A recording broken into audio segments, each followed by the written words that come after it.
Alright, okay. As you can see, I have my bare face here to say hello to you all. I am going to be doing what is known as the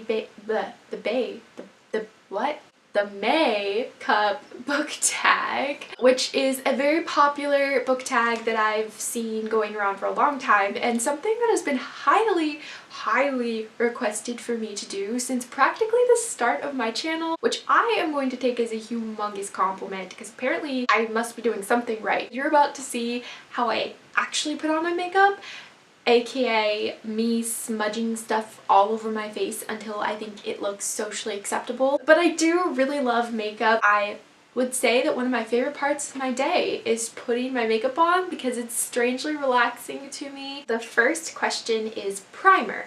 Pick a book that left a lasting impression. The foundation that I use, which is the CoverGirl Outlast Stay Fabulous 3-in-1. It is supposed to have primer, concealer, and foundation all in one. It's cheap and it works. Wow, this is actually very difficult applying makeup and talking about books at the same time.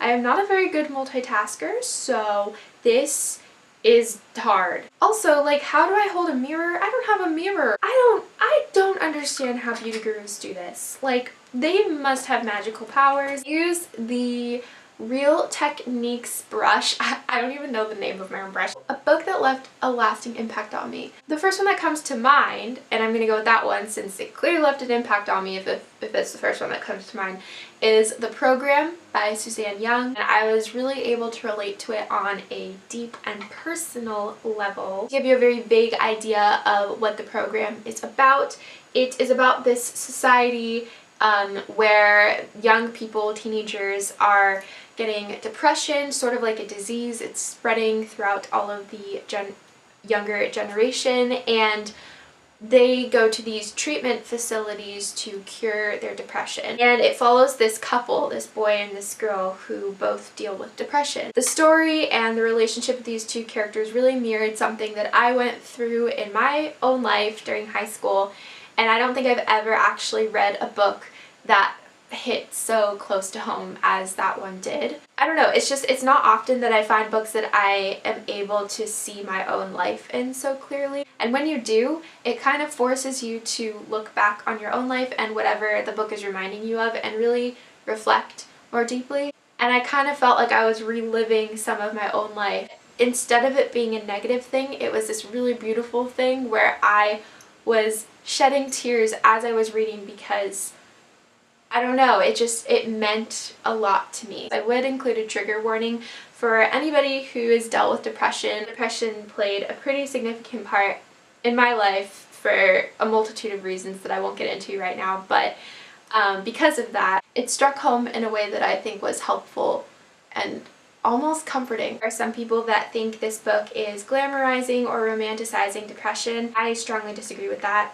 That's just my opinion. Next is foundation. Pick your favorite first book in a series. See, this has got me all messed up because there is a question for primer, foundation, and concealer, and my foundation has those three things in it. I'm just going to answer the next two questions as I'm applying my concealer. I'm just going to smush them together somehow. So for my concealer, I use the Maybelline Superstay Better Skin Concealer. I don't know, it's kind of worn off. So there are so many great first books in series, but the first one that came to mind was Stolen Songbird by Danielle L. Jensen.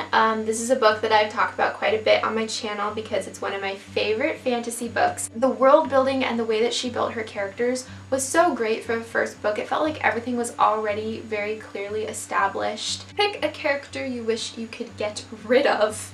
That's kind of extreme. Even characters that I don't like or characters that are negative, I don't want to get rid of them because they still play a vital part in the story. I mean, what is a good story without characters that we don't like, right? I mean, if I could twist that to a character that I'm not very fond of, I would say that I really do not like Joffrey from A Game of Thrones. He will always be, I think, my most hated character. He was such a spoiled little brat, you know? Like, that's just what Joffrey does. He goes around and he ruins everything. He makes everything go wrong. He did so many terrible things And I think what makes me hate him the most is how much he hurts all of the characters that I love. Now, number 4 is powder. Pick your favorite last book in a series. Okay, that's hard. Okay, well, as I'm thinking about that, I'll show you my powder. I use the Clinique Stay Matte Sheer Pressed Powder. I love Clinique products. I use their 3-step line for my skincare, and I use their powder.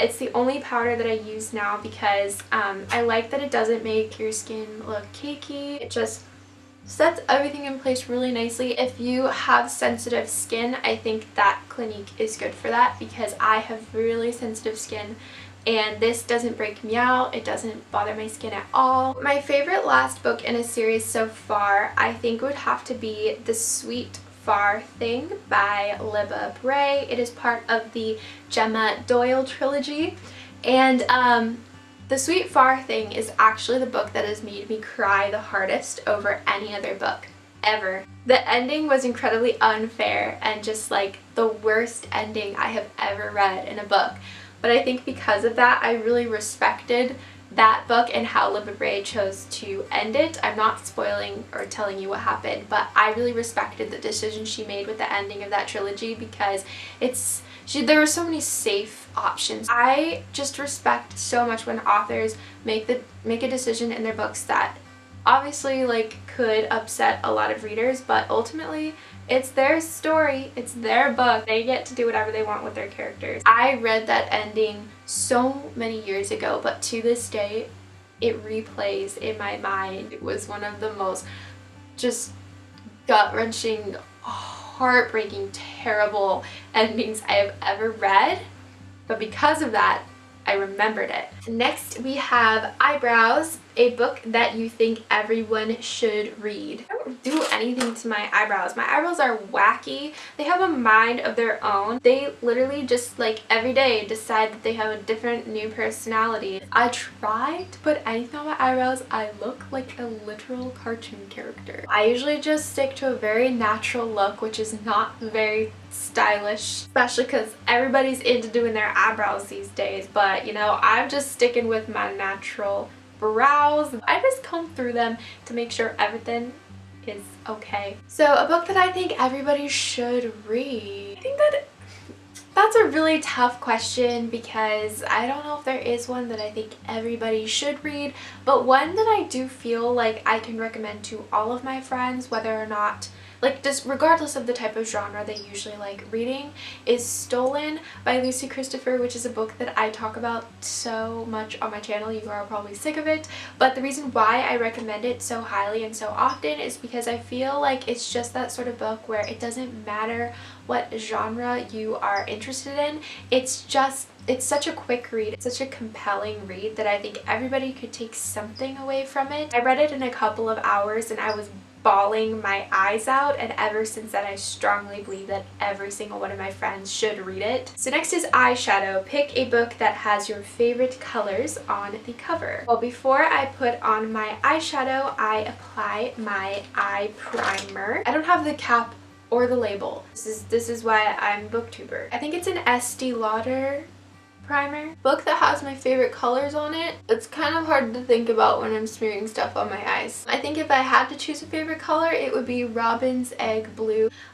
So I do have a cover that I think kind of combines all of my favorite, the colors that I'm drawn to, which is the Traitor's Kiss. It's Robin Eggs Blue, and then it has like these maroon flower things on it, and I really like that like deep magenta maroon-ish color. For my eyeshadow, I use the Lorac Pro palette, and this is so old and so beat up, so please do not judge how disgusting it looks. And the inside, the mirror is broken. I actually use a shade from my other palette, which is a Tarte palette, and it is the Rainforest After Dark palette, and inside it has a blush, a bronzer, a highlighter, and then these pretty eyeshadow colors, which, by the way, if you're wondering why I didn't apply a bronzer or a highlighter, it's because A, bronzer does not work on my face. See, I have just the most babyest baby face in the world. And when you try to get rid of my baby face with contouring, it does not go away. My baby face is here to stay. It literally just looks like you smeared dirt all over my cheeks. My mom is really good at makeup and she was like, I don't believe you. Let me try putting some bronzer on you. She put it on my face, like tried really hard to make it look good. And then she was like, oh, it's the most frustrating thing because I see these people with their beautiful face angles and mine is just like the smushy chipmunk. Eyeshadow, I need to get back in order with this tag. So for my base, I use this color. It's this light brown color. I pretty much stick with browns. Every now and then I will do like mauve and purpley colors because that works well with brown eyes. And then if I feel like it, sometimes I put this shimmery gold on top just to add a little bit of sparkle because you can never have too much sparkle. And I usually use the color Sable, but as you can see I'm all out, so I am forced to be using this darker color right now, which is a little bit too dark for my liking, but I just use a little bit of it, so I just gently tap on it and then I put, and that's called Espresso, and I put that on my outer corners. Oh girl, you put way too much espresso on your eyes. Then after you blend your eyeshadow, then I put a lighter, like creamy color under my brows. And rather than doing eyeliner for my under eye, I actually just take my angled brush. I just lightly smudge a bit of shadow underneath my eyes. I remember when I was in middle school and I used to do my under eyeliner so terribly. I looked like a raccoon. I used to wear all black and have these big circles of eyeliner and shadow, and I thought it was so awesome. So next is Eyeliner Pick, a dark and mysterious, but the eyeliner that I use is the Revlon Color Stay Liquid Ballpoint Pen. I am going to say the Diviners by Libre. It definitely, this is really hard to talk when I'm doing this because I have to concentrate and it's hard to move my mouth. It is very dark, very unexpectedly creepy. It follows a group of characters that are all dealing with this paranormal stuff that is going on in New York City. Next is mascara. Pick a long book. So for mascara, I use the Better Than Sex Mascara. It is a Too-Faced mascara. I would say that you're going to have to try it for yourself to determine the truth of its title. I have so many long books. The first ones that come to mind are like A Court of Mist and Fury, A Court of Wings and Ruin, Queen of Shadows, Empire of Storms, basically all of Sarah J. Maas's books. Harry Potter books are long. Game of Thrones books are long. I don't know. I'm not actually sure which book is my longest. I just realized that I totally forgot a vital part of my eyeshadow slash eyeliner part. I put like sparkly stuff in my inner corner, and first I use the Wet n Wild sparkly stick thingy, and then I, with my Lorac Pro palette, I take a little bit of the champagne color and I put some in my inner corner. I feel much more complete with that step done because that is my favorite part of my eyeshadow. Next is blush. Pick a book that had some cringe-worthy romance. I'm gonna go with this rosy color in my Tarte palette. Definitely the romance from The Kiss of Deception by Mary E. Pearson. It was one of the reasons why I disliked that book so much. I'm not even somebody that is easily put off by romances, but that romance bugged me to no end, and it was the reason that I DNF'd that book. Another cringeworthy romance is the romance in Poison Princess by Cressley Cole. I despise the male character. He says the cringiest things and blah. Alright, last is lipstick. Your favorite book, Kiss. Ooh, that is a great, exciting question. Alright, so I thought I would just show you two of the shades that I wear the most often. If it's a lipstick, it is the Revlon Black Cherry lipstick, and lately what I've been wearing most often is the Victoria's Secret Velvet Matte, and it is the color Drama, and I've been loving this because it's a lip stain, but it has this very creamy texture so it doesn't dry out your lips. My favorite, this looks hilarious, my favorite fictional kiss was the kiss between two characters from the book, These Shallow Graves by Jennifer Donnelly. Whenever I think about that romance and think about that book, I think about that kiss, because the way that it happened was just so romantic. It was just so romantic. You have to read the book to find out, but it was my favorite scene in that entire book. It was just the best way for a kiss to happen. Oh, I love it. I love it so much. It just makes my heart hurt. So that is my lipstick. That is what it looks like, and I suppose those are actually all of the questions. I did all of the steps. My makeup is done. Sometimes I don't always do this lip color. Sometimes I go for like a red or a pink or more natural color. As it's beginning to be all fall-ish now and winter, I like to wear darker lip colors. Like this is my go-to. Or sometimes like closer, deeper into fall and winter time, I wear like super dark lip colors, and it's so much fun. Like around Halloween time is when I go all out with my lip colors, and it's great. I don't know if I'm supposed to be doing like fancy poses now or something, but this is my face. This was fun, combining makeup and books. If you guys enjoyed, oh Griff, are you hugging my face? That's so cute. So I hope that you guys all enjoyed today's video. Griffin also hopes this. And I hope that you all go and have yourselves a fabulous day, and I will see you guys next time. Bye! Bye!